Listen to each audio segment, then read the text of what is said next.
Okay, folks, so today we're going to work on our first CRQ of the school year. Okay, a CRQ on the Regents is short for constructed response question. And essentially, you get two documents, you answer a question for each one, and then you get a question in which you have to use both of the documents together. Sounds kind of overwhelming, and maybe the first couple of times you do a CRQ, it might feel overwhelming, but I promise you that with practice, you will get better at doing this. Okay, so let's take a look at a CRQ that I created that pertains to the Ottoman Empire. Okay, and if you don't know anything about the Ottoman Empire, you might want to refer back to my last video in which I talked about just a general overview of how the empire came to be and some of the strategies that they used to not only gain power and conquer more territory, but also find ways to kind of keep the diverse peoples within the empire at a relative degree of peace. And that would help the empire last for about 600 years. Okay, so let's take a look at a CRQ. So when you get a CRQ, again, like I said, it's two documents and then a question in which you have to use both documents together. But before we even get into this, I want to talk about some of the skills that you will need to complete this particular CRQ. Okay, always, the first question on a CRQ will have to do with the historical thinking skill of contextualization, or sometimes it's referred to as historical circumstances. Okay, that could either be historical circumstances, or sometimes it could be geographic circumstances. Okay, we'll talk about what that means in a second.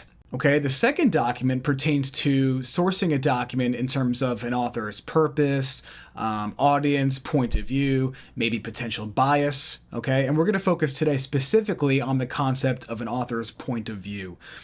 And the third question in this case has to do with cause and effect. And basically what you'll do is discuss how the developments in document 1 led to the developments in document 2. All right, so let's take a look at basically what I mean by historical circumstances. All right, so in the description below, I have attached this document, okay, and this is a general overview of what I mean by historical circumstances. And again, that means the same thing as historical context. So you have an explanation about historical circumstances, geographic circumstances, and also point of view. So let's go through these quickly. Okay, historical circumstances are the events and developments that contributed to something in history being possible. Okay, so think about maybe you're sitting in a classroom right now. Think of that as a significant moment in history, right? I'll use my class as an example, which is what I did in class the other day. All right, so think about that moment, right? You're sitting in a classroom. There's a teacher in front of you. There are decorations on the walls. You're speaking a certain language. You're living in a particular country. Okay, so if you are asked to provide context for that or circumstances for that, you have to think of the things that happened in history that made this moment possible, right? Again, the moment being that we're talking about now, sitting in a classroom, right, with me as your teacher. Well, if I didn't decide to become a social studies teacher and if I didn't go to college, I would not be standing in front of the room right now, right? So the fact that I did those two things makes the moment in question possible, okay?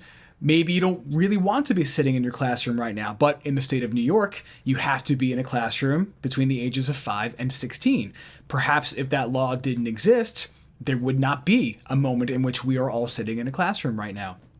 All right, and then, you have some historical circumstances that explains why we're speaking English as well. Okay, the British took control of this region in 1664. Okay, the Dutch were in charge before that, right? So this helps explain why we are speaking English, right? And maybe not a different European language, right? The British had control over this region for over 100 years. Okay, so again, historical circumstances are the developments or events that led to an event, okay, or made another event possible. This will get more clear in a second. Okay, geographic circumstances have to do with landforms, okay, and maybe how the geography contributed to an event unfolding the way it did. Okay, and the example that I used in class was the fact that the United States has only been invaded once since independence, right? The War of 1812. Well, you can provide geographic circumstances or geographic context to that to explain it. Okay, right? We have the two vast oceans. We have cold climates in the north. These are the kind of factors that limit the ability for other nations to invade us, okay, which has given us a tremendous degree of protection over the years. All right, so what about point of view? In your English class, point of view may mean first person, third person, Okay, in a social studies class, point of view is basically how an author feels about a particular moment in history or feels about a group of people, right? It's about opinion. And opinion can be influenced by a lot of things, right? Maybe gender, family, position in society, the country that a person is from, life experiences. Okay, so when we are asked to infer an author's point of view, we're going to have to pull out indications of opinion from some sort of primary source, right? We're making inferences. So again, we can't get into the mind of an author, but we can kind of use the evidence before us to make an educated guess about how that person felt about whatever he or she is writing about. Okay, so I provided my students with this silly little primary source that I wrote that should help them understand point of view. Right? So look at this source, right? All this guy ever does is stand up in front of the room and talk. I mean, seriously, how boring can a person be as a teacher? Change it up, bro. How about a movie? If that wasn't bad enough, he tries to be funny by telling awful jokes literally every 5 minutes. Okay? So if I were to look at this evidence, if you will, and I am asked to infer a point of view, these are some of the inferences I think you can reasonably make from this particular document, right? Mr. Cellini is not funny. Mr. Cellini's class is a waste of time. Mr. Cellini needs to use some new teaching methods. All right, so I'm going to choose the one, I'm going to try to prove this one here, this inference that Mr. Cellini is not a funny teacher. So if I am asked to respond to a question about point of view, it'll be two parts. I'm going to state a claim and then back it up with evidence from my source, right? So very clearly, I'm stating the author's point of view about Mr. Cellini's global history class is that he is not a funny teacher. That's the claim. This can be inferred from the source when it states that Mr. Cellini tells awful jokes and uses slang terms like Gucci. Okay, so this is paraphrased evidence from this particular source. Okay, so let's try to apply our newfound knowledge to an Ottoman Empire CRQ. The first thing you always want to do is get a sense of what the document is about. Okay, so in this particular case, we have a map. It says Ottoman conquests, 1300 to 1683. And you always want to look at your map key, right? We see here acquisitions, right? And ranges of years. When you see that, right, the word acquisition means to acquire or to add. And it conveys to me that between the years 1300 and 1683, the Ottoman Empire is gaining new territory. Okay, so the question here is asking, and it will always be something similar with the first question in a CRQ. Explain the historical circumstances for the expansion of the Ottoman Empire. The first thing you need to do is understand that question. Okay, it's basically asking you what events or developments transpired in history that made this expansion possible. Okay, the backstory for the expansion. Okay, some other things had to have happened in history that made this moment or made this empire's expansion a reality. Right, so the first thing I would always recommend my students to do is brainstorm some things. Okay, before you start writing a complete sentence answer, these are some of the things that I would brainstorm and write down before I would formulate a response. How about the decline of the Byzantine Empire? Okay, if the Byzantines, which had their power centered in Constantinople, if that empire wasn't declining, probably the Ottomans would not be able to seize so much of its territory. Okay, so that is one historical circumstance that led to the expansion of the Ottoman Empire. Okay, we also have gunpowder weapons and the use of cannons. Okay, without gunpowder-based weapons, it's unlikely that the Ottoman Empire would be able to conquer cities like Constantinople, which were surrounded by massive walls. Usually, I ask my students to provide 2 historical events or developments that led to the event in the question, but for the sake of reviewing the history, let's take a look at a couple more. I would say that conquering Constantinople and gaining access to trade routes is another historical development that led to the empire getting so big. Okay? Because in 1300, the Ottoman Empire was teeny tiny. Once you reach 1453, okay, which is right about here in the map key, the acquisitions get larger and larger, right? Because seizing Constantinople, which would later be renamed Istanbul, once they have that, they have access to the trade network running between the Black Sea and the Mediterranean Sea, which would make the Ottoman Empire incredibly prosperous, right? And a prosperous economy can pay for a strong government, can pay for soldiers, right? Highly disciplined soldiers. Okay, so the conquering of Constantinople, I would argue, is a development that led to the empire getting this big so quickly. And then finally, I would say, allowed Christians and Jews to practice self-government. Okay, if you remember from the Ottoman Empire lesson, the Ottomans allowed Christians and Jews to form millets, right, which were these self-governing communities. If the Ottomans did not allow the Christians and Jews to have some degree of autonomy, which is a synonym for self-government, it's possible that Christians and Jews would resist, right? And if there was resistance, it's unlikely that the empire could get so big. Okay, especially on the Greek peninsula here, right? If the Christians really hated the Ottomans, probably there would be much more of a resistance movement against them, right? And the empire could not get so big, right? So I would argue that since the Ottomans treated Christians and Jews with some degree of religious tolerance, that allowed peoples around this region to accept Ottoman rule, and therefore the Ottoman Empire got larger. Okay, so now that we brainstormed some developments that led to the Ottoman Empire getting so big, right? The backstory. Now we have to formulate a response. Okay, and the first thing we want to do is obviously use complete sentences, right? But we're going to restate some of the question. So I will start my response with saying one historical circumstance for the expansion of the Ottoman Empire was. So I'm going to go ahead and type that in. Okay, so now to complete the answer, or to complete the sentence, I'm just going to take one of the bullet point items from the brainstorming session and put it here. Okay, so I will say here, the use of gunpowder weapons and the use of cannons, which led to the Ottomans being able to conquer walled cities. Okay, notice that little bit of an explanation there, because the question does say explain.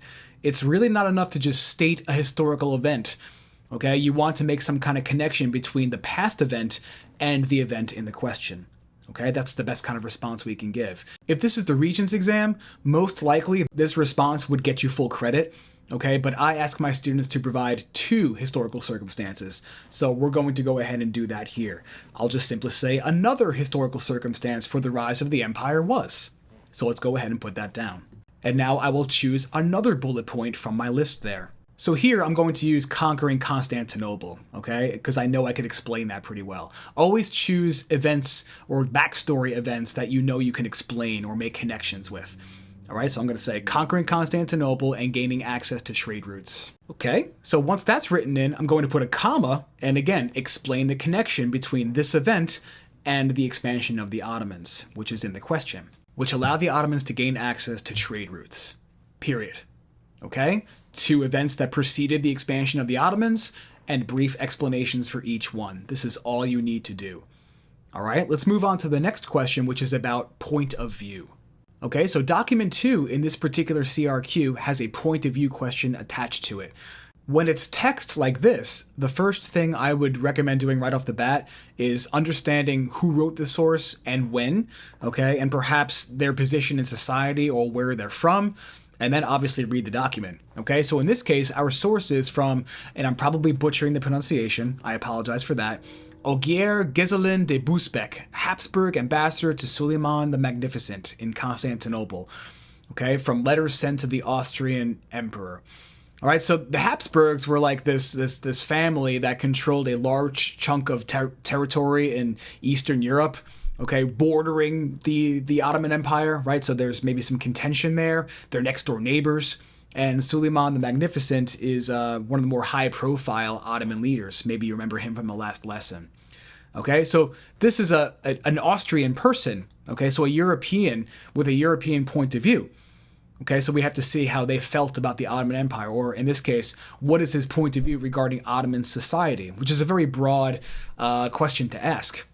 All right, let's look at this little synopsis at the top.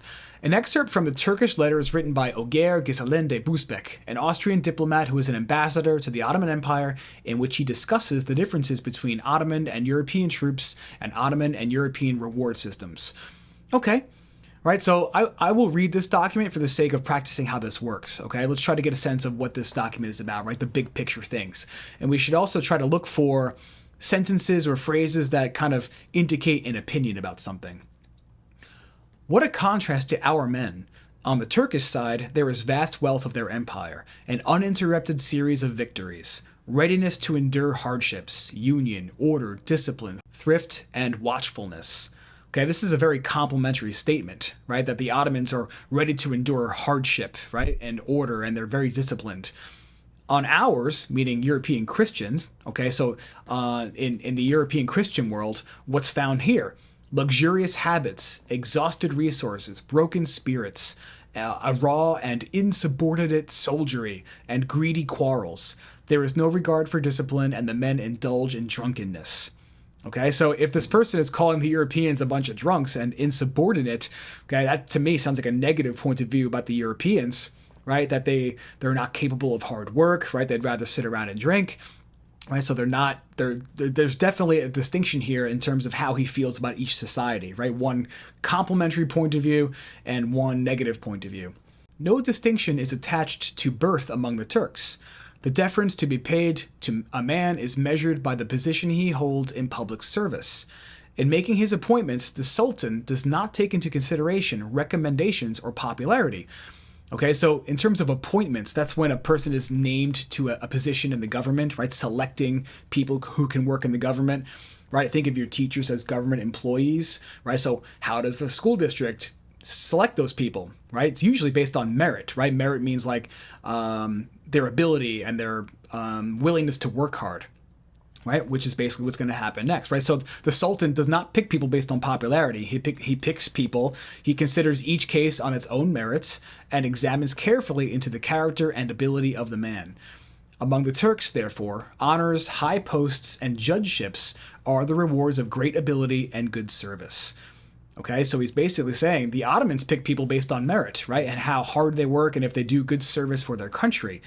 Whereas the Europeans, birth is the standard for everything, right? People in the Middle Ages and, early modern period, even still in Europe, are earning their government positions based on if they're born into positions of nobility, right? Oh, your father was a government figure? Oh, now the son will be a government figure, right? Whereas the Ottomans don't seem to be working that way. So this person is definitely complimentary of the Ottomans, right? So here's our evidence. Now we have to infer some kind of point of view that's a little bit specific, right? It's probably not enough to say, oh, he liked the Ottoman Empire. That's not going to get you credit on the Regents. Okay, so here are the points of view that I inferred from this source. Okay, here's a brainstorm that we're going to put down here. I'm going to say he believed Ottoman society to be more disciplined than European society. Okay, so I'm just going to type that here as part of my brainstorm. Okay, this is something I could definitely prove because it is mentioned in the source. Okay, another possible point of view could be that he respected the way that the Ottomans selected people for government positions. Okay, he definitely respects the Ottomans. He compliments them in so many ways here. Okay, so we'll choose one of these as our point of view. Okay, notice it's a little more specific than he likes Ottoman society or he respects Ottoman society. Okay, so our claim mentions specifically what he respects. Okay, and then we'll use some evidence to prove it. So with these types of questions, just like the example from before, we want to identify a clear point of view and then back it up with either quoted or paraphrased evidence from the source. Okay, so the first thing we're going to do is restate some of the question. I will say, Ogier Ghiselin de Busbecq's point of view regarding Ottoman society was.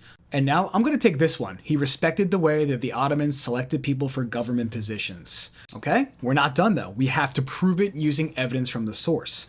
I like to use the starter, this can be inferred, right? It kind of implies that we are analyzing the document to prove a point. So this can be inferred from the source when it states. You could also use the phrase inferred from the document. Either one would apply here. Okay, so I'm going to choose some piece of evidence that proves my point. Okay, your evidence has to be aligned with your claim, right? You don't want to put a piece of evidence here that talks about the Europeans because I'm not looking to prove a point about Europeans, right? I'm looking to prove a point about Ottoman society. All right, so this is the reason why I highlighted this. It's because I'm going to choose these sentences here to help me prove my point. Okay, so this can be inferred from the source when it states that he considers each case on its own merits and examines carefully into the character and ability of the man. Okay, so I'm going to paste that right here. I'm going to put a comma, a quotation mark, because I'm quoting directly, and I will drop that in for my answer, right? Because this piece of evidence is complimentary of the way that the Ottomans chose people for government positions, right? He's choosing them based on merit and on ability and on character. Okay, so a claim supported by evidence from the source. Okay, this is definitely difficult, but it will get easier over time. Just remember, it's not enough to say he liked the Ottomans or he disliked the Ottomans, right? Be a little specific, and then use some piece of evidence from the source to back up your inference about point of view. Okay, so one more thing to do. We're going to now combine our knowledge from documents 1 and 2 to explain a historical cause and effect relationship. Okay, so you know what cause means, right? Refers to something that contributes to the occurrence of an event, right? Effect is what happens as a consequence. And when you get a question like this, you basically, again, guys, you have to explain how document 1 led to document 2. You have to identify and explain a cause and effect relationship. Okay, so what I did down here is I'm breaking this down into a little bit of a graphic organizer, and then I'll show you how I use that information from the organizer to construct a response. Right, so my first recommendation is to make yourself a bullet point note about the main idea from each document with a supporting detail. Right, so if I went back to document 1, I would argue that the main idea here is that the empire is expanding. Okay, so I'm just going to put that in my graphic organizer. I'm going to simply say the expansion of the Ottoman Empire as the main idea from document 1. Okay, supporting detail from document 1, right? So we're basically going to identify maybe a place and a time period in which the expansion occurred, right? I'll take a look over here. This is Eastern Europe, and if I look at like the orange, or rather this like yellowish color, that's acquisitions from 1359 to 1451. It doesn't have to be super specific, but maybe I'll just simply say parts of Eastern Europe in the 1400s. Okay, that's a supporting detail for the main idea in document 1. Main idea from document 2. Okay, I would argue that the main idea from document 2 is that the Ottoman government chose its workers based on like work ethic, right, and character, right? So I'll just make a note about that. I'll say Ottoman government chose its workers based on skill and work ethic, right? Meaning how hard they worked. Supporting detail from document 2, right? I will use basically the same quote from before. It's okay to repeat your evidence. Okay, so I will drop in that supporting detail right here. Right? He considers each case on its own merits, examines carefully into the character and ability of the man. That's a good supporting piece of evidence that backs up this claim that, you know, they chose people based on work ethic. Okay, this last box down here is an explanation, right? You have to make a connection, right? You have to ask yourself, why is it that we go from expansion to choosing people based on work ethic, right? Consider what an empire needs, right? As an empire gets bigger, it needs effective people to run it. Otherwise, the empire cannot sustain itself. Okay, so having effective government employees, you know, is a logical result of government expansion, right? There is a connection there. You need qualified people. And also, too, the fact that they chose people based on skill and not by birth definitely reflects this Ottoman need to kind of keep the Jewish and Christian communities happy. Otherwise, there would be some kind of internal rebellion. Okay, so for my explanation, I'm going to just make some notes. I'm going to say, as the empire expanded, it needed qualified officials to help administer the new lands. Okay, and I will also say they chose people based on skill rather than birth, possibly to avoid upsetting Christian and Jewish populations. Okay, so all I'm doing here is offering an explanation. Okay, so the Ottoman Empire expanded. Now we need capable employees. Well, how or why, right? This is the why. You need qualified people, right? Otherwise your empire will fall. You need to avoid upsetting the Jewish populations. That explains why they're choosing based on skill rather than by birth, right? They're not just selecting Turkish people for these jobs, right? Just because you're born Turkish does not give you privilege in Ottoman society. Okay, so they definitely knew what they were doing. They did not want to risk rebellion within the empire. All right, so now what do? We have to put all these things into a written response. And here's a general sentence structure that you could use to formulate your response. Okay, there is some wiggle room here, right? Not everything is going to be exactly the same every time you do this. But basically, you want to start with the identification part, right? Identify a cause and effect relationship. To do that, I would argue that you want to say the main idea from document 1 led to the main idea in document 2. Okay, so we already have our main ideas, right? The expansion of the Ottoman Empire led to the Ottoman government choosing its workers based on skill. So that's how I'm going to start my response. Ready? So let's do it together. I'm going to say the expansion of the Ottoman Empire led to the Ottoman government choosing its workers based on skill, right? So let's type that in. That is the identification, right? There is no explanation there, nor do we have evidence from both documents in our response yet, okay, which is another requirement in a CRQ. Identify, explain, drop in supporting details from each document. Okay, let's look back at our sentence frames. The next thing we should do here is identify a key detail. Okay, for example, the Ottomans took control of place conquered as shown on the map. Right, I'm supporting this first part of my answer of expansion. Okay, so I will say, for example, the Ottomans took control over parts of Eastern Europe in the 1400s. So what do we do next, right? So far I've identified and I've given a piece of evidence from document 1. Okay, so we're checking some things off the list here of things we have to do. We still have to explain a connection, right? And cite some kind of example from document 2 as part of our answer. Okay, so now what should we do? We should probably explain, right? As the empire grew in size, the Ottomans blank. And here is where we will include our explanation. Okay, as the empire grew in size, the Ottomans, and you already know this, right? Because we already made the notes from before, right? They had to choose people based on skill.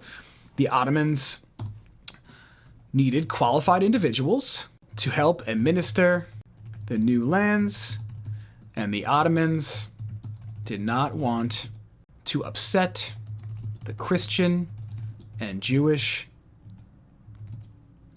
communities.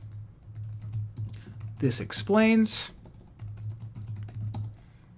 why the Sultan, quote, considers each case based on its own merits and examines carefully into the character and ability of the man. Okay, so let's break this down, right, to understand what I did here. Sentence 1, again, is the identification of a cause and effect relationship. The second sentence here is evidence from document 1, right, the supporting detail, because remember, in your question, it says you need evidence from both documents. And then here is the explanation portion, right? As the empire grew in size, you need qualified officials or individuals to administer the territories, and you don't want to upset the Christians and the Jews. This explains, right? So this explains why the Sultan, quote, and here's the evidence from document 2, right? That supports my claim that they chose people based on merit and skill. Okay, so identification, explanation, evidence from both documents. All right, hopefully this video has helped you all understand how to do CRQs, at least when it comes to these types of questions. And stay tuned because there will be many more CRQ style videos to come.